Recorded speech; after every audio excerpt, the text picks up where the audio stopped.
ঈদের শপে উদাস ভাবে দাঁড়িয়েছিলাম মার্কেটের সামনে। ঠাসা ভিড়, সবার দিকে তাকাচ্ছি কিন্তু কাউকেই দেখছি না। গুমোট গরম, ঘাম ঝরছে কপাল বেয়ে। খাকা রোদে সূর্যের দিকে তাকালাম, খুব নিষ্ঠুর মনে হলো।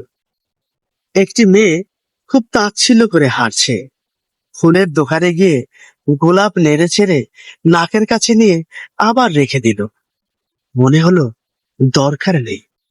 মেয়েটি হাসি মুখে বের হয়ে একটি থ্রি পিসের দোকানে গেল। খুব মনোযোগ সহকারে থ্রি পিস দেখছে, হেসে হেসে হাতের কাজে হাত বোলাচ্ছে। দাম দর না করেই বের হয়ে এলো। আমার কাছে এসে বলল, একটু সাইড দেন প্লিজ। আমি না শোনার ভান করে দাঁড়িয়ে রইলাম। মেয়েটি কিছুক্ষণ পরে আবার জিজ্ঞেস করলো, ও, আকাশ দেখছেন? আমারও আকাশ দেখার খুব শখ।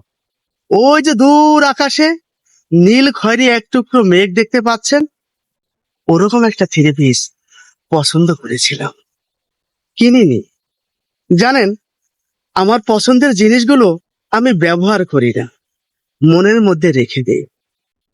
মেয়েটার কথাগুলো আমার খুব ভালো লাগে।